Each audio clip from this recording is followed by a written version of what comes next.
श्री शिवाय नमस्तुभ्यम। हर हर महादेव। आप सभी पर माता पार्वती भगवान शिव की कृपा सदैव बनी रहे। भक्तों, आज हम सुनेंगे सावन मास महात्म्य का अध्याय 17। उससे पहले भक्तों आपको बता दें कि आज हरियाली तीज है, तो आज हम सबसे पहले सुनेंगे हरियाली तीज की व्रत कथा। उसके बाद सुनेंगे श्रावण मास महात्म्य का अध्याय 17। तो सबसे पहले आप सभी को हरियाली तीज की हार्दिक शुभकामनाएं। तो भक्तों, चलिए श्रद्धा और आस्था के साथ इस कथा का श्रवण करते हैं। भगवान शिव ने पार्वती जी को उनके पूर्व जन्म के बारे में याद दिलाने के लिए यह कथा सुनाई थी। हरियाली तीज व्रत कथा इस प्रकार है। शिव जी कहते हैं, हे पार्वती, बहुत समय पहले तुमने हिमालय पर मुझे वर के रूप में पाने के लिए घोर तप किया था। इस दौरान तुमने अन्न जल त्याग कर सूखे पत्ते चबाकर दिन व्यतीत किए थे। किसी भी मौसम की परवाह किए बिना तुमने निरंतर तप किया।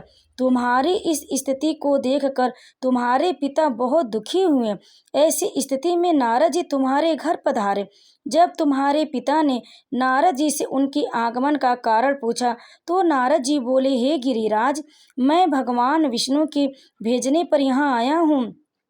आपकी कन्या की घोर तपस्या से प्रसन्न होकर वह उनसे विवाह करना चाहते हैं। इस बारे में मैं आपकी राय जानना चाहता हूँ। नारद जी की बात सुनकर पर्वतराज अति प्रसन्नता के साथ बोले, हे नारद जी, यदि स्वयं भगवान विष्णु मेरी कन्या से विवाह करना चाहते तो इससे बड़ी कोई खुशी की बात नहीं हो सकती। मैं इस विवाह के लिए तैयार हूँ। फिर शिव जी पार्वती जी से कहते हैं, तुम्हारे पिता की स्वीकृति पाकर नारद जी विष्णु जी के पास गए और यह शुभ समाचार सुनाया। लेकिन जब तुम्हें इस विवाह के बारे में पता चला तो तुम्हें बहुत दुख हुआ। तुम मुझे यानी कैलाशपति शिव को मन से अपना पति मान चुकी थी। तुमने अपने व्याकुल मन की बात अपनी सहेली को बताई। तुम्हारी सहेली ने सुझाव दिया कि वह तुम्हें एक घनघोर वन में ले जाकर छुपा देगी और वहां रहकर तुम शिव जी को प्राप्त करने की साधना करना। इसके बाद तुम्हारे पिता तुम्हें घर में न पाकर बड़े चिंतित और दुखी हुए। वह सोचने लगे कि यदि विष्णु जी बारात लेकर आ गए और तुम घर पर ना मिली तो क्या होगा। उन्होंने तुम्हारी खोज में धरती पाताल एक कर दिया, लेकिन तुम ना मिली। तुम वन में एक गुफा के भीतर मेरी आराधना में लीन थी। भाद्रपद तृतीय शुक्ल को तुमने रेत से एक शिवलिंग का निर्माण कर मेरी आराधना की, जिससे प्रसन्न होकर मैंने तुम्हारी मनोकामना पूर्ण की। इसके बाद तुमने अपने पिता से कहा कि पिताजी, मैंने अपने जीवन का लंबा समय भगवान शिव की तपस्या में बिताया और भगवान शिव ने मेरी तपस्या से प्रसन्न होकर मुझे स्वीकार भी कर लिया। अब मैं आपके साथ एक ही शर्त पर चलूंगी कि आप मेरा विवाह भगवान शिव के साथ ही करेंगे। पर्वतराज ने तुम्हारी इच्छा स्वीकार कर ली और तुम्हें घर वापस ले गए। कुछ समय बाद उन्होंने पूरे विधि विधान से हमारा विवाह किया। भगवान शिव ने इसके बाद कहा कि हे पार्वती, तृतीया को तुमने मेरी आराधना करके जो व्रत किया था उसी के परिणाम स्वरूप हम दोनों का विवाह संभव हो सका। इस व्रत का महत्व यह है कि मैं इस व्रत को पूर्ण निष्ठा से करने वाली प्रत्येक स्त्री को मनोवांछित फल देता हूँ।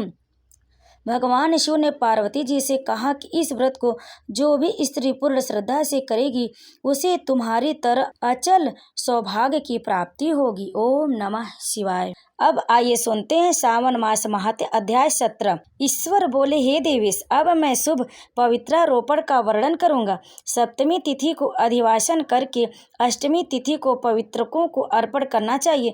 जो पवित्रक बनवाता है उसके पुण्य फल को सुनिए। सभी प्रकार के यज्ञ, व्रत तथा दान करने और सभी तीर्थों में स्नान करने का फल मनुष्य को केवल पवित्र धारण करने से प्राप्त हो जाता है, क्योंकि भगवती शिवा सर्वव्यापिनी है। इस व्रत से मनुष्य धनहीन नहीं होता, उसे दुख पीड़ा तथा व्याधियां नहीं होती, उसे शत्रुओं से होने वाला भय नहीं होता और वह कभी भी ग्रहों से पीड़ित नहीं रहता। इससे छोटे बड़े सभी कार्य सिद्ध हो जाते। हे वत्स, मनुष्यों तथा राजाओं के विशेष करके स्त्रियों के पुण्य की वृद्धि के लिए इससे श्रेष्ठ कोई अन्य व्रत नहीं है। हे तात, सौभाग्य प्रदान करने वाले इस व्रत को मैंने आपके प्रति स्नेह के कारण बताया। हे ब्रह्मपुत्र, श्रावण मास के शुक्ल पक्ष की सप्तमी तिथि को अधिवासन करके देवी के प्रति उत्तम भक्ति से संपन्न वह मनुष्य सभी सामग्रियों से युक्त होकर सभी पूजा द्रव्यों, गंध, पुष्प, फल आदि अनेक प्रकार के नैवेद्य तथा वस्त्राभरण आदि संपादित करके इनकी शुद्धि करे। इसके बाद पंचगव्य का प्राशन कराए, चरु से दिग्वली प्रदान करे और तथा अधिवासन करे। उसके बाद सदृश वस्त्रों तथा पत्रों से इस पवित्र को आच्छादित करे। पुनः देवी के उस मूल मंत्र से उसे 100 बार अभिमंत्रित करके सर्व शोभान्वित उस पवित्र को देवी के समक्ष स्थापित करे। इसके बाद देवी का मंडप बनाकर रात्रि में जागरण करे और नट नर्तक तथा वरांगनाओं के अनेक विध कुशल समूहों और गाने बजाने तथा नाचने की कला में प्रवीण लोगों को देवी के समक्ष स्थापित करे। उसके बाद प्रातः काल विधिवत स्नान करके पुनः बलि प्रदान करे।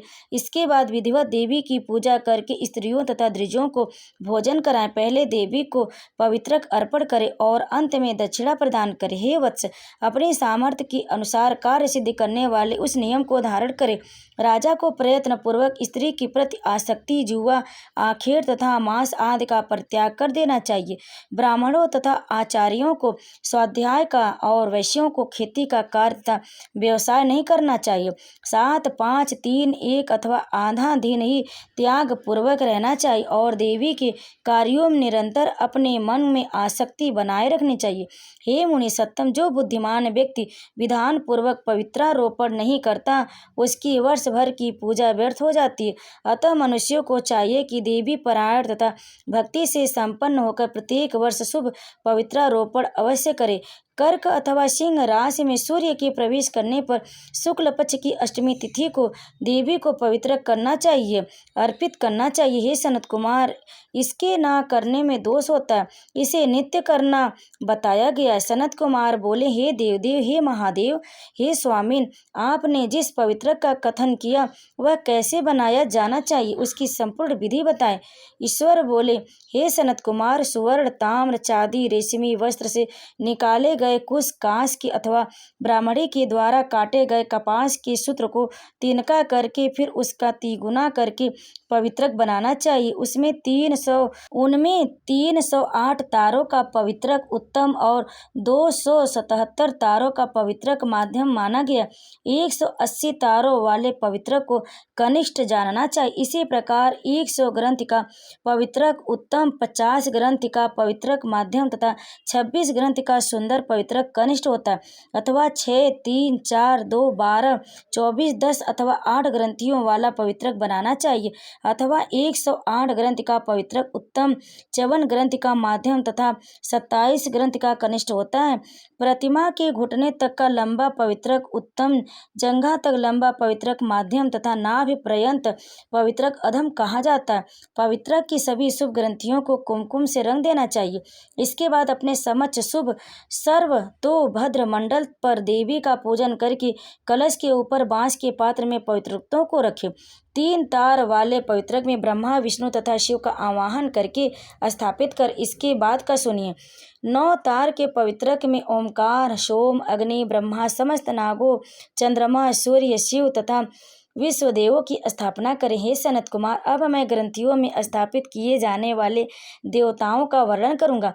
क्रिया, पौरुषु, वीरा, विजया, अपराजिता, मनोन्मयी, जया, भद्रा, मुक्ति और ईशा ये देवियां हैं। इनके नामों के पूर्व में प्रणव तथा अंत में नमः लगाकर ग्रंथि संख्या के अनुसार क्रमशः आवाहन करके चंदन आदि से इनकी पूजा करनी चाहिए। इसके बाद प्रणव में अभिमंत्रित करके देवी को धूप अर्पण करना चाहिए। सनत कुमार, मैंने आपसे देवी के इस शुभ पवित्रारोपण का वर्णन किया। इसी प्रकार अन्य देवताओं का भी पवित्रारोपण प्रतिपदा 8 तिथियों में करना चाहिए। मैं उन देवताओं को आपको बताता हूँ। कुबेर, लक्ष्मी, गौरी, गणेश, चंद्रमा, बृहस्पति, सूर्य, चंडिका, अम्बा, वासुकी, ऋषिगण, चक्रपाणि, अनंत, शिव जी, ब्रह्मा और पितर।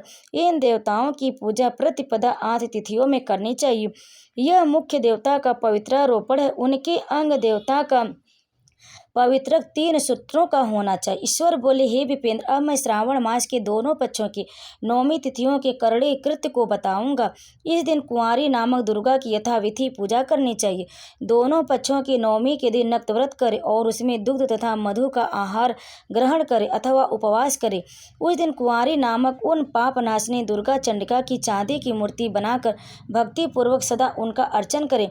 गंध, चंदन, कनेर के पुष्पों, दशांग, धूप और मोदकों से उनका पूजन करे। उसके बाद कुंवारी कन्या स्त्रियों तथा विप्रों को श्रद्धा पूर्वक भोजन कराएं। फिर मौन धारण करके स्वयं बेलपत्र का आहार ग्रहण करे।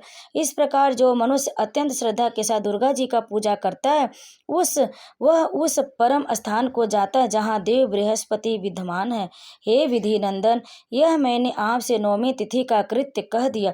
यह मनुष्यों के सभी पापों का नाश करने वाला, सभी संपदाएं प्रदान करने वाला, पुत्र पौत्र आदि उत्पन्न करने वाला और अंत में उन्हें उत्तम गति प्रदान करने वाला है।